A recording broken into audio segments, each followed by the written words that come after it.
Hello बच्चों, आज हम क्लास 7 की 11.2 एक्सरसाइज का क्वेश्चन नंबर 3 देखेंगे। अब क्वेश्चन नंबर 3 में एक टेबल गिवन है। इस टेबल में देखिए एक बेस गिवन है, हाइट गिवन है and area of parallelogram given है। तो यानी कि हमें एरिया ऑफ पैरेललोग्राम सबसे पहले देख लेते हैं। एरिया ऑफ पैरेललोग्राम का फॉर्मूला क्या होता है? Base into height. ठीक है, अब हमें तीन चीज़ों में से कोई दो चीज़ें गिवन है और एक चीज़ हमें निकालनी है। तो आइए जानते हैं कैसे निकालेंगे। ए पार्ट में अगर आप देखेंगे तो इसमें बेस गिवन है और एरिया गिवन है और आपने हाइट फाइंड आउट करनी है। तो देखते हैं फर्स्ट पार्ट ए पार्ट में कैसे करते हैं।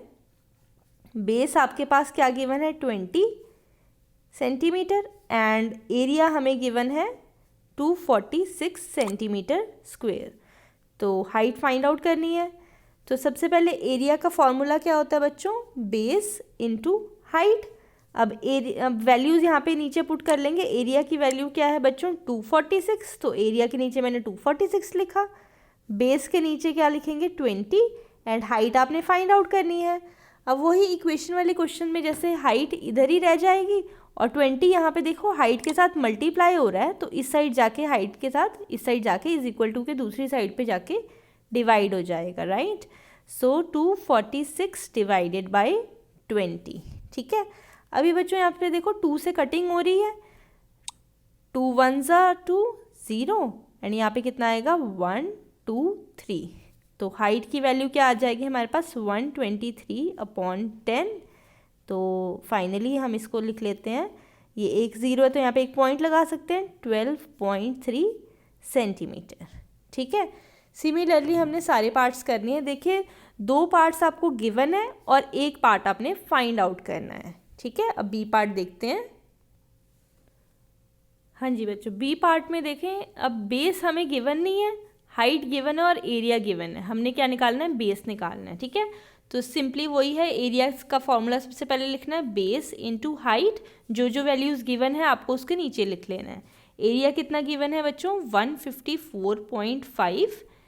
बेस तो हमें पता नहीं है तो बेस की जगह बी लिख देंगे एंड हाइट की जगह आपने क्या पुट कर देना है? हमारा 15 सेंटीमीटर। ठीक है, तो बेस क्या आ जाएगा बच्चों यहाँ पे? बेस ये देखो, बेस के साथ 15 मल्टीप्लाई हो रहा है, इज इक्वल टू के इस साइड जाके क्या हो जाएगा बच्चों? डिवाइड हो जाएगा। ठीक है, 154.5 डिवाइड बाय 15। ठीक है, अब क्या करेंगे? इस पॉइंट को हटा देते हैं। जब पॉइंट यहाँ से हटता है तो नीचे क्या आ जाएगा? यहाँ पे एक ही डिजिट है तो नीचे एक ज़ीरो आप लगा सकते हो। ठीक है, अब आप इसकी कटिंग कर सकते हो ऊपर नीचे। ये देखो 5 से कट हो जाएगा, 5 3 ज़ा 15 और 0 एज इट इज़।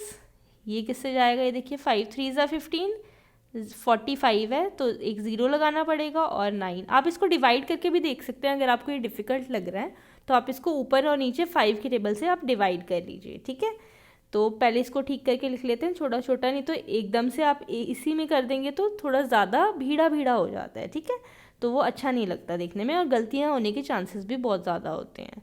तो 309 अपॉन ये क्या आ गया नीचे? 30। अब देखिए इसको अगेन ये 3 से कट हो रहा है, 3 1 ज़ा 3 और एक ज़ीरो, 3 1 ज़ा 3 0 3।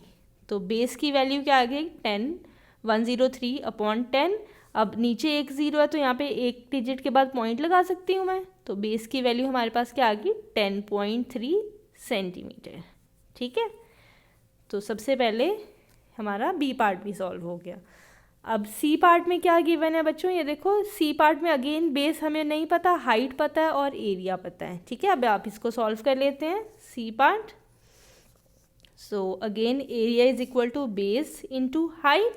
ठीक है, बेस हमें पता नहीं है तो, और एरिया की वैल्यू कितनी गिवन है बच्चों? 48.72। एरिया के नीचे मैंने क्या लिखा? 48.72 और बेस के नीचे क्या लिखेंगे? बेस तो हमें पता नहीं है। एंड हाइट कितनी गिवन है बच्चों सी पार्ट में? 8.4। ठीक है, तो कैसे निकालेंगे बेस? बेस इधर ही रह जाएगा, यहाँ हाइट उधर जाके क्या हो जाएगी? डिवाइड हो जाएगी। ठीक है, यहाँ पे देखिए मल्टीप्लाई हो रही है, इज इक्वल टू के दूसरी साइड जाके हमेशा क्या होती है बच्चों? डिवाइड हो जाती है। ठीक है, तो 48.72 अपॉन 8.4। सबसे पहले पॉइंट को हटा देते हैं। तो अगर इसका पॉइंट हटेगा तो नीचे कितनी ज़ीरो आएगी? 1 2, 2 ज़ीरो आएंगी, ठीक है। और इसका पॉइंट हटेगा तो नीचे कितनी, ऊपर कितनी ज़ीरो आएंगी, 1 ज़ीरो आएंगी, ठीक है। ये देखिए, अगर आपको ये भी समझ नहीं आ रहा तो अगेन एक बार मैं आपको दोबारा से करके दिखाती हूँ। 48.72 अपॉन 8.4, ठीक है। इसको पहले थोड़ा सा छोटा कर लेते हैं, 2 से कट कर देते हैं, 4.2 और ये कटेगा तो कितना आएगा, 24.36, ठीक है। तो ये क्या बन गया हमारे पास, 24.36 अपॉन 4.2, इसको और छोटा 2 से काट के कर लेते हैं, 2.1, ये कितना आएगा, 12.18, ठीक है। तो अगेन 12.18 अपॉन ये नीचे क्या आ गया, 2.1। अब पॉइंट हटा देते हैं, ठीक है। जब इसका पॉइंट हटेगा मैं यहाँ पे अलग से कर देती हूँ, 1 to 100 और इसका पॉइंट हटेगा तो यहाँ पे क्या आएगा, 10, ठीक है। तो 1 ज़ीरो से 1 ज़ीरो गया, तो पहले इसको लिख लेते हैं, 1218 अपॉन 21 मल्टीप्लाई बाय नीचे ये 10 का, ये एज इट इज़ मैंने लिख लिया, ठीक है। अब क्या करेंगे, इसको 7 के टेबल से कट कर दें, 3 के टेबल से कट कर देते हैं, 3 7 और ये कितना आएगा, ये देखिए 406, राइट। तो ये कितना हो गया हमारे पास, 406 अपॉन 70, ठीक है। अब इसको एज इट इज़ डिवाइड कर लेते हैं,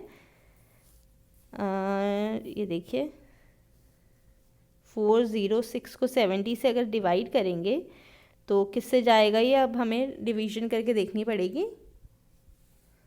हाँ जी, अब क्या करेंगे, ये 75 कितना होएगा, 350, 6, ये 10 बना, ये 3, 10 में से 5 गया 5, पॉइंट लगा देंगे, जैसे ही पॉइंट लगाएंगे तो यहाँ पे 0 आ जाएगा। अब किससे जाएगा ये, हाँ जी, अब किससे जाएगा, 8 से 560, ठीक है। तो जब आपने इसको डिवाइड किया तो हमारा आंसर कितना आ गया, 5.8 सेंटीमीटर। ये किसकी वैल्यू आ गई बच्चों, बेस की वैल्यू आ गई, ठीक है। अब हमारा लास्ट पार्ट, डी पार्ट क्या कह रहा है, हमारे पास बेस गिवन है और हाइट नहीं पता, हमें एरिया ऑफ पैरेललोग्राम निकालना है, ठीक है। सो ये आपका होमवर्क है, मुझे कमेंट सेक्शन में इसका आंसर बताएं करके। एंड बच्चों, अगर आपको मेरी वीडियो समझ में आई, इसको लाइक कीजिए, अपने फ्रेंड्स के साथ शेयर कीजिए और सब्सक्राइब तो ज़रूर कर दीजिए आज ही। थैंक यू बच्चों, ओके, ऑल द बेस्ट।